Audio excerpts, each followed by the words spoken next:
So we have some committees, where you don't have enough expertise. So whatever comes, you say, oh, it goes. They bring the protocols and it's just an express approval. So we need to also build capacity. And you see the second part of this presentation about capacities in research ethics. I already talked about the issue of harmonizing. I also need to harmonize the needs for international research. Harmonize the needs in terms of guidelines. Harmonize the needs in terms of what each national needs.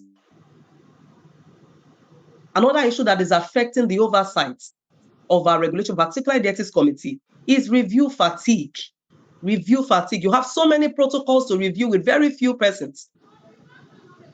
So over time, when you discover that, oh, it becomes too much, then you have people, the tendency to cut corners begins to come in. So that's also an issue. And we're going to see how we're able to build that into our institutional structure as we move ahead. Of course, for the social science research, social science research, that's also an evolving landscape in research. So it's not just about biomedical research anymore. We're going to have social science research. Now we begin to look at issues in terms of the qualitative and quantitative research. For qualitative research, how do we ensure privacy? How do we maintain privacy across these research approaches? We're also looking at how do I detach myself as a researcher? Rather than talk about the positionality and researcher reflexivity. How do I detach myself from the research? As a researcher, I have an idea. This is my bias. How do I detach myself, my bias, from the process of the research? We're going to look at issues about algorithm bias, as I talked about, for computational research, your AI research. How are we sure? What are the provisions? What are the safeguards that are in place to maintain or to monitor to see that, oh, what the AI is actually giving us, it's something that is fair and not just a form of bias towards any particular country, bias towards any gender or any part of the research. So these are issues that are rising. And this is also arising because of the complexity of the kind of research that we see today. And also we are looking at issues on reproducibility, data integrity, how we're able to reproduce, to ensure reproducibility of the results that we find from your research. How do we ensure integrity of the data that we get from a particular research? Also having challenges in clinical trials. I already talked about the adaptive design. So you have a particular clinical trial with various platforms add-on. I currently work as a sponsor rep for one of the trials, and it's an adaptive trials. So we have a particular arm, but yes, we also have other add-on arms where we can actually get to try some other drugs still on the same platform. You see, that's the traditional form as I will put it. But now it's not just that randomized. You're beginning to have several add-on on one same trial. You see, the complexity about the ethical review arises. Complexity also about how to ensure, how do you oversight where you have various countries involved in such trials. It becomes an issue. Now we also have the current issue of decentralized clinical trials. So it's not just about conducting clinical trial in an institution. Now we can actually conduct clinical trial in a community. It's almost like what you have with mobile clinics. So you can move the trial space from a physical, you can move the trial space from physical to virtual. I can move from an institution to a community. So we are going to have issues about decentralized clinical trials. Also, this requires additional guidelines. This requires also certain ethical caveats need to be put in place for such trials. And these are the current issues that are arising in our contemporary time. We also have standard of care conflicts. So issues about what exactly is the standard of care? How do we ensure that the standard of care is such that will give us, that will answer the research question that we want to get from a particular study? This basically applies to clinical trials. We also have challenges in the assessment of vulnerability. You agree with me? An individual can be vulnerable at different times and different positions depending on the situation. So if I create just one size fits it all to assess vulnerability, it becomes an issue. Because someone who is vulnerable at a particular point might not be vulnerable at another point. So these are issues that also have arisen with time in line with the current research in our time today. We are looking at justice in participation in the selection of participants, justice in benefit sharing. These are issues are rising. We also have certain issues with respect to post-trial responsibilities. We discovered a lot of clinical trials are taking place. I was that was yesterday. We looked at many of us probably had seen it online, probably on the social media space, that the malaria vaccine RX is already been distributed for use in certain countries. This I am a bit very careful with my words.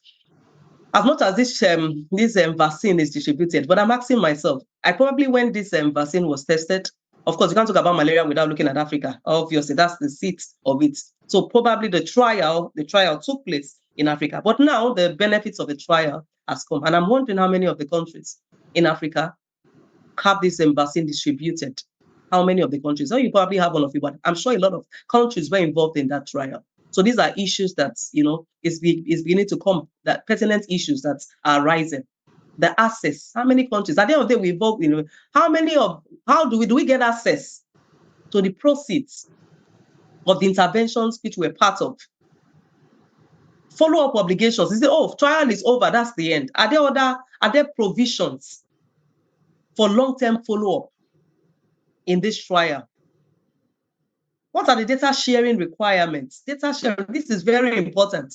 And I'm happy that many institutions, I think OAU has an intellectual property office now. I saw that online. So that's a very good one from the institution. And I think several other institutions are taking really keen interest in this.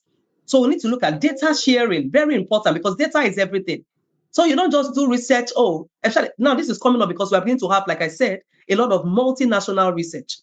I don't just do research and then we just give out the data. What happens to the data at the end of the research? Who has access to the data? How is the data being protected? Is the data used for exactly what it said it would be used for? We have had a situation where across multinational and international collaborative research, where people collect data, and by the time they are transferring the data to their countries, it's used for something else outside what has been agreed in the protocol. Then that's a breach of data integrity, and that's an issue. And these are the current things that we are grappling with in contemporary times. Even with respect to translation of knowledge to the participants and community. Now, knowledge, both from the protocol. Remember we said in the current times, it's no longer we sit down and write protocols. The participants are all involved right from the design. So they must understand. They must understand what the research is about. The same way at the point of consenting, they should understand what the research is about before they give consent. So it becomes an informed consent. The same way at the point of dissemination of the finding, it's not just a note, we have conducted study and we are going with. You must disseminate the information in a way that the participants understand. So these are responsibilities across for the researcher.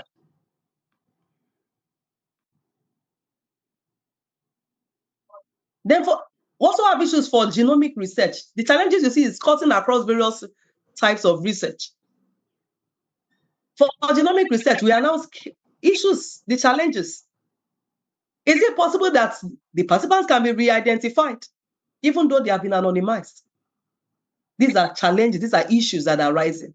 Exploitation and misuse of samples. You have collected certain things about, one thing about when you take, because genomics is about the genes, you can't get a lot of things from the gene. And it's also possible that there's a form of exploitation from the findings from that research. What is the implication? What can be the implication? Because when you talk about genomics, you're worried about the effects and implication on the people involved in the study. And it is one particular research that causes group harm when not properly managed. There could be group harm. So everybody is tagged. There's a stereotyping. Everybody from this particular gene, we found that this gene is associated with this and all of that. It can affect their employability. It can affect their social status, depending on the climate where it happens. Also, with respect to genomic research, we are beginning to look at issues about international data transfer restrictions, data sovereignty and governance. The data is generated from me. I should have a stake in what the data is used for. I should have a stake in how the data is used. I'm not just a collection center. These are the things we should begin to drive across our institutions and in the country. Of course, where you find incidental findings also in genomic research. Now, the ethical obligation comes. Should you return? Should you not return to tell the researchers what you have found? These are obligations that we owe our participants as researchers. We also have, how do you actually determine the validity of your findings clinically? How do you communicate challenges? How many people are well? Do we have enough trained persons who can conduct genetic counseling? These are issues.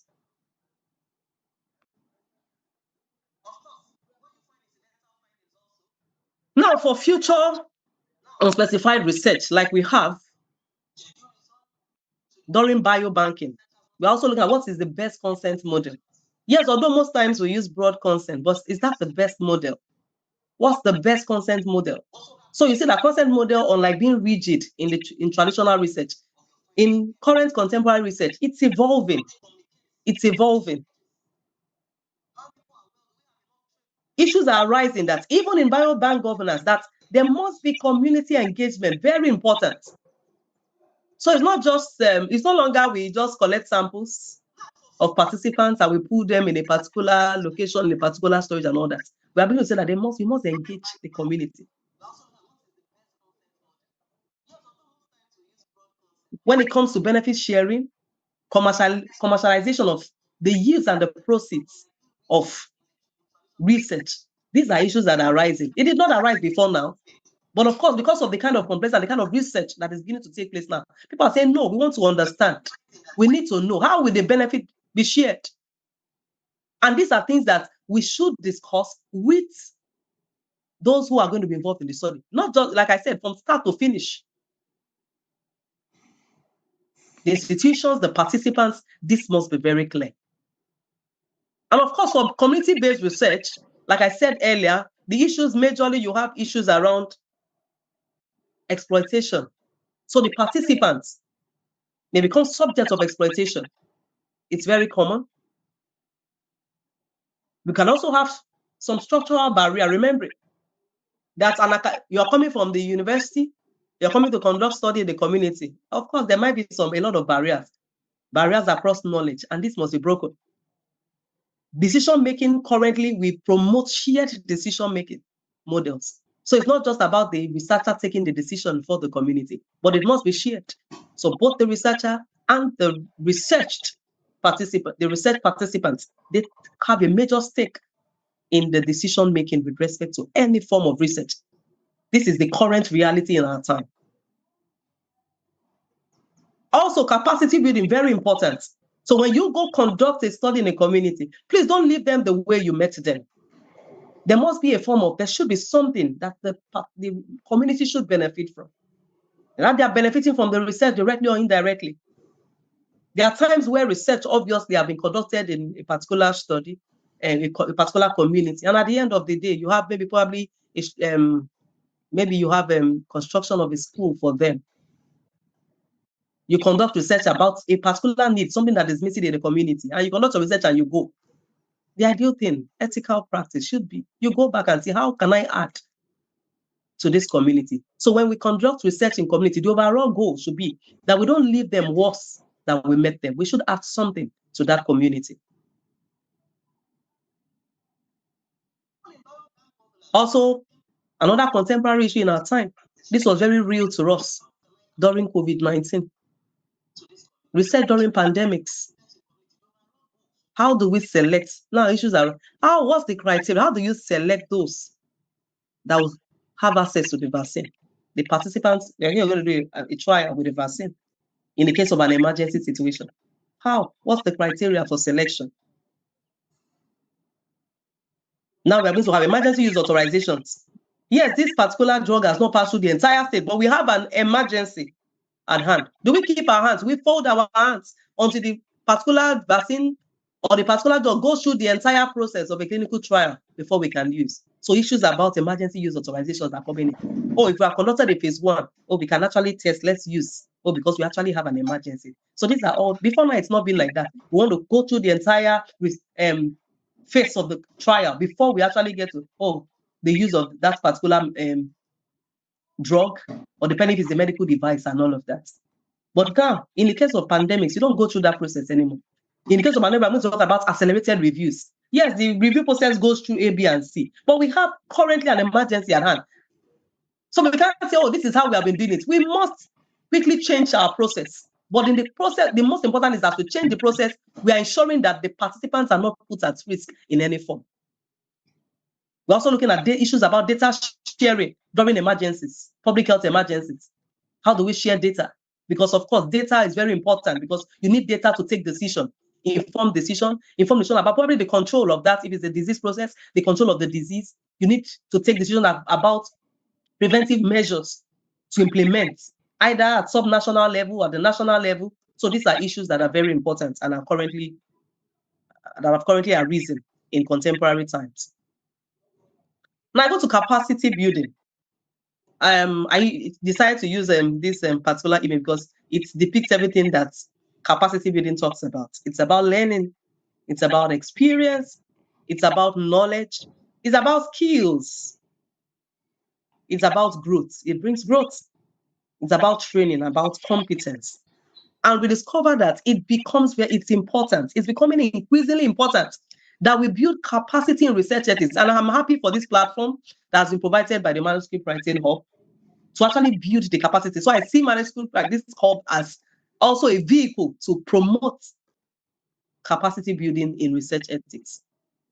Why is it important? Because there's an evolving landscape. The research landscape is evolving. It's changing. It's not the way we have been doing it before. It is changing. And as such, we need to build capacity to flow in the change. Like I said, there's one thing that is constant in life, and that is change. So with each of these evolving complexities in research, if we don't build our capacity, we come to a point where the lack of knowledge will become detriment to us. The lack of knowledge will be what will result in our exploitation because we don't have knowledge. Of course, we know that knowledge is power. So with the current new methodologies that are beginning to arise with respect to AI, big data, genomics, we need knowledge. We need to build capacity. Also, global collaboration needs. You need to build capacity. You need to know the guidelines. You are conducting a multinational study across various countries. Knowledge will help you to know what is obtainable. What is the guideline in the UK? What's the guideline in the US? And because you need to recognize all of this in the conduct of your research. We all know that when you have multinational research, you're conducting multinational research, it's not just in the host country where that particular site. You also need ethical approval from one of the other institutions. You need to align your research. The research must be conducted in line with the guideline of the respective institutions, in line with the respective countries. So when you don't know, how do you align your research? That becomes a problem, and you'll be found to be non-compliant. And that's why it's important that we build capacity. Why must we build capacity? In order to gain public and community trust. We understand that one of the issues, see why many times in our community when we say we want to conduct research, we see that the community is hostile. Many times we want to conduct research, you see that sometimes you discover that the participants, people are not willing. People are not willing. I usually say it doesn't matter how much, when you want the amount you want to give research participants, which some people do. They think, or when you give them your money, our people we're not fools. Where there is a breach of public trust, I tell you, will not succeed in research. So in order to build that trust, one of the ways to build that is that we must get knowledge. We must build our capacity. Capacity in community engagement. Proper community engagement in research is missing in many of our research process. We just draft our protocols, we go to the community and collect data. No. When you conduct a good community engagement, I tell you that you experience success in your research. That's one of the pillars for success in research. Proper community engagement. But we lack that capacity. Many of our researchers lack that capacity, and we need to build that capacity. We lack capacity in research ethics to even know what makes the research ethical. Many of us, we state it as a point. It's like what you have coded in your head. You have just memorized what makes a research ethical, this, that. No, but beyond the reeling, beyond the checklist is the applicability in our research, and that comes from the place of knowledge. So we must move from compliance to culture. It's not just I want to, the ethics committee said I should do this. Ethics committee have said I should do this, and that's why I'm doing it. We must move from compliance. It must become a culture that is seated deep in our institution, a culture that is seated deep in the fabrics of our own being. So research ethics becomes a culture, not just because they say I should do it. If I don't do it, I don't get this. No, it becomes a culture. Now, I quickly just looked at how the checklist to determine ethics capacity is. At first is the structure. So if I want to determine the capacity of a particular individual, a particular institution, there are several things that we look out for, and that is the structure. How resourced, how trained are the members of the ethics committee? How effective is the ethics committee? What's the expertise? What expertise do you have on board? Now, you see that for many of the contemporary kind of research that we have now, if an ethics committee is not well trained, if we don't have adequate capacity, you can't review. How do you review an adaptive trial when you're still probably having an issue with reviewing the normal randomized control trial? It becomes an issue. So when an institution gets such protocol, where the expertise is not available, and for some institutions, they won't even search for expertise outside their institution. What happens? It becomes blanket, go ahead, approval. When you approve a study you have not properly reviewed, you put the participants at risk. Also, another thing we look, another checklist is your process. We look at the process. How efficient is the review process? How consistent? How rigorous is the review process? We have had a situation where people are shopping ethics committees. They leave an ethics committee to other ethics committee, probably where they don't have rigorous process. Some ethics committee, you probably go there and you send your work to such ethics committee. It is an expert approval. You have another ethics committee that will tell you that, no, we need to review your work. And by the time the comment is coming from the ethics committee, you have a whole lot. But I take time to tell researchers that every time you have a robust review of your work as a researcher, it makes the work beautiful and better. Aside protecting the participants, it even adds value to your research. And finally, another checklist is the culture. What's the ethics culture in such environments? Is there an environment that values ethics? Is there an environment that values the practice? Because it's one thing to do, it's another thing to value the practice and encourage such practice. Of course, we are beginning to have institutions where awards are given to ethically compliant researchers. I've had that. In short, I was following up an institution, one of the institutions I follow in the US. They actually have a day, Research Ethics Day. And on that day, they give awards to best performing researchers who have been very compliant across their research over the years. They are given awards. That's the kind of environment, the culture we talk about that promotes ethics. The challenges of our ethics committees, we cannot overemphasize. We've spoken a bit about them. Underfunding is an issue. Underfunding, and that's one of the underfunding also is what affects the review process. So they're underfunded. You have a lot of people lack interest, no motivation. We are relying on volunteers. Many of the members, we have a lot of membership not skilled in the current trends in research. You also have variations in the quality of review across committees. And that's one of the things that encourage ethics shopping. I go from one committee to another. If you have a standardized review process, so whether you go to committee A or committee B, you get the same response. There will be no need for shopping in ethics. And that's very wrong. So also there's a responsibility also that we need to move from compliance to actually getting to educate the community. So the ethics committees need to be seen as partners. We're not just barriers to you getting approval, but actually partners. I always say it, they are partners in the research process. And this committee also have a responsibility to train the researchers within their community. You need to train them. It's a responsibility. I see it as, I call it like a corporate social responsibility that the ethics committee owe their research community. There's a need to integrate ethics training into our graduate programs. So right from undergraduate days, you start learning ethics, not just at the point of when you're doing your master's degree. We begin to teach ethics in our seminar meetings in departments. we begin to teach ethics. There are a list of available resources. I think we shared this. We shared this already. What is an addition? Prof brought it up, and thank you so much, ma, for bringing that up. Was an oversight. We have the tree. You know, aside many of us are familiar with the CITI, but there's also the tree also. The national code actually recognizes the two of them, CITI and tree. Though across my institution, we use CITI. Also, tree is also accepted as well. So it's also a platform where is a free program. You have free online training in research ethics. They have courses in research evaluation, courses in good clinical practice, and also our national code. So these are the two platforms that have national. So you have national code on tree, and you have national code on CITI. So the tree is TRREE. TRREE.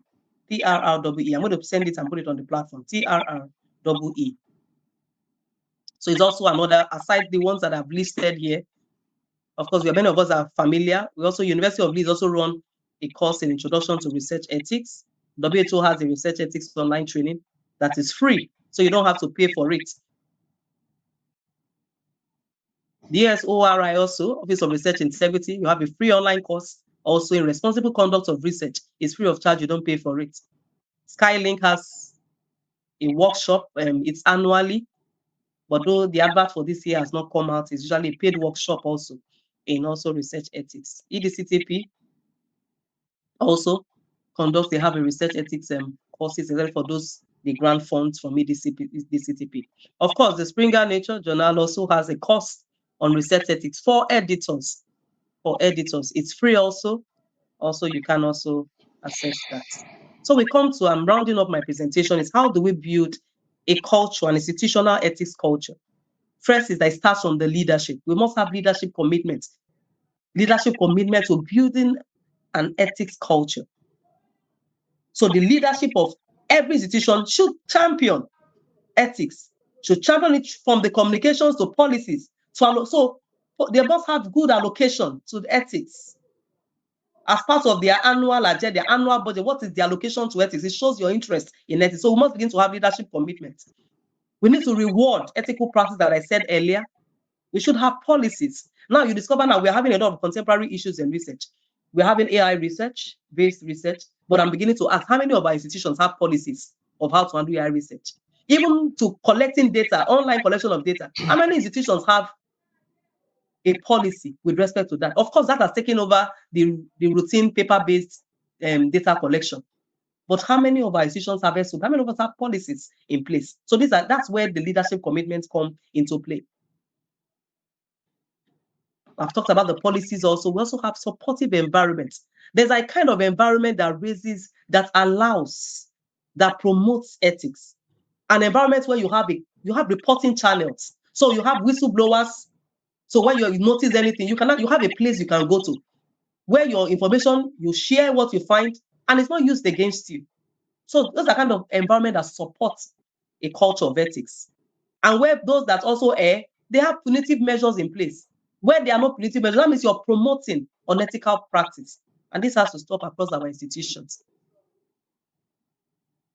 Also, we need to integrate ethics from start to finish. And when we talk about start, from the grant proposal through to publication to the archiving of the data, you must incorporate ethics all through. It's like a checkpoint along the road. So there must be ethics at every checkpoint through the research process. There should be public engagement.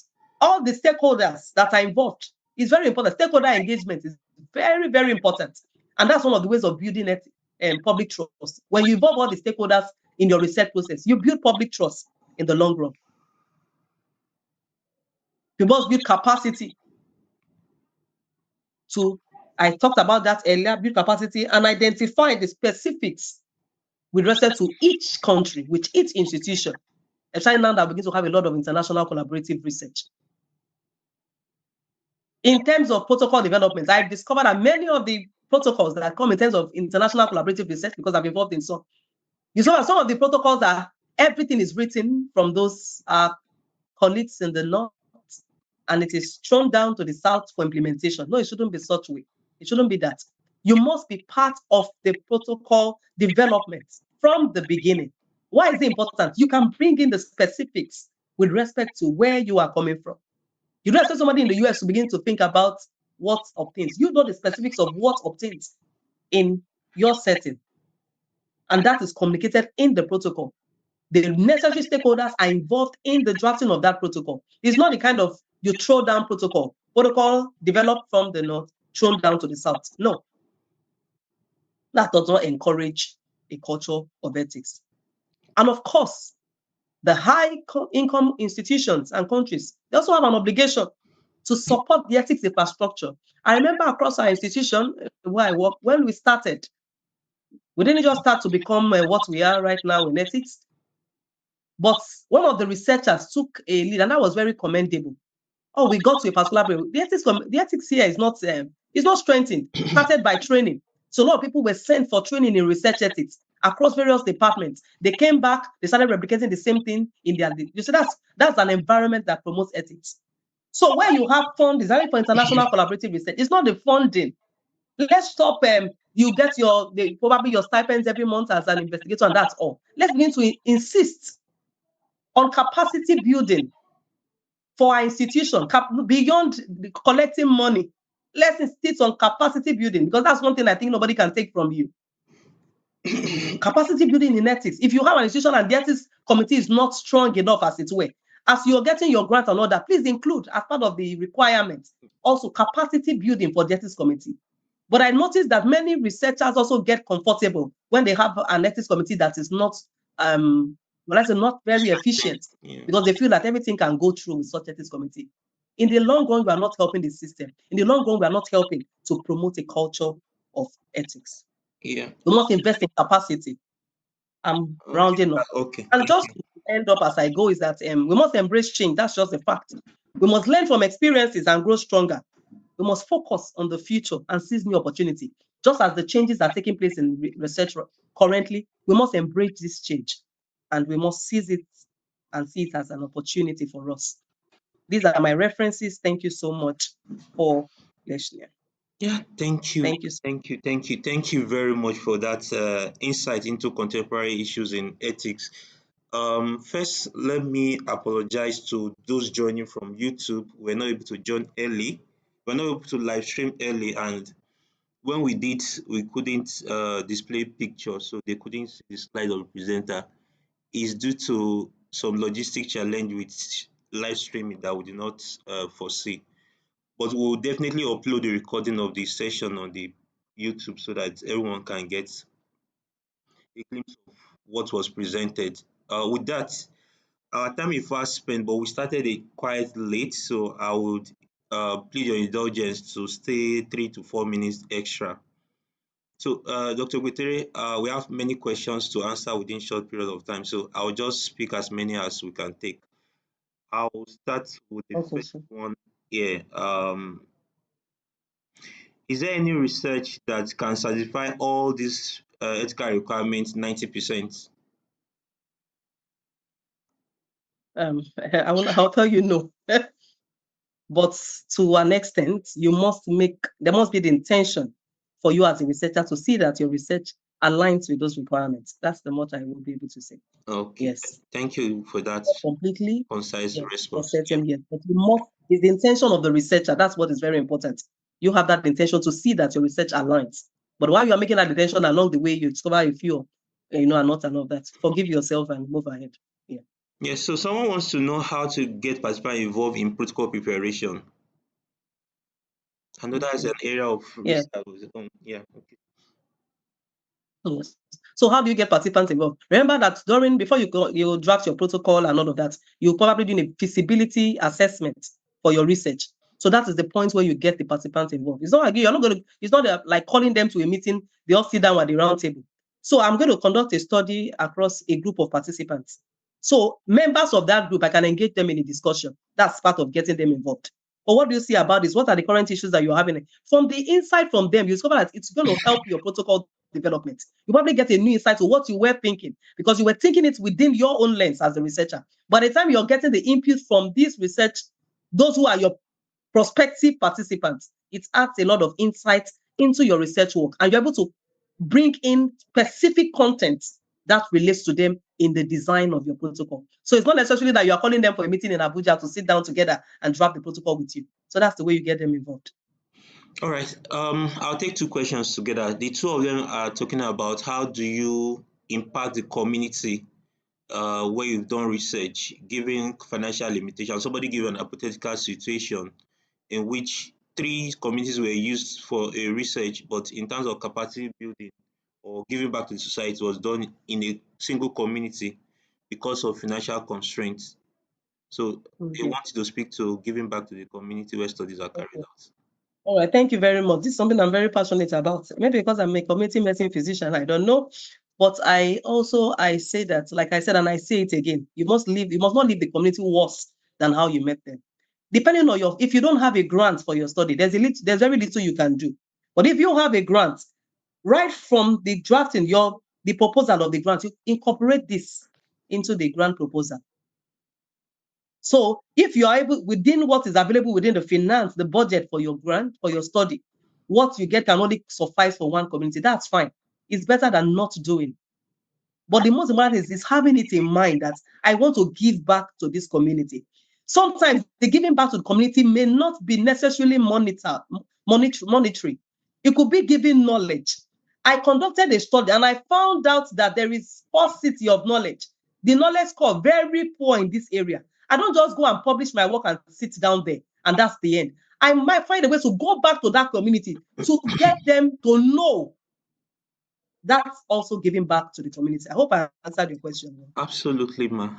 Someone wants to know about data sharing and who owns the data, given that research is carried out among different nation and culture. Okay. So now there's something that, Nigeria has currently so helped us.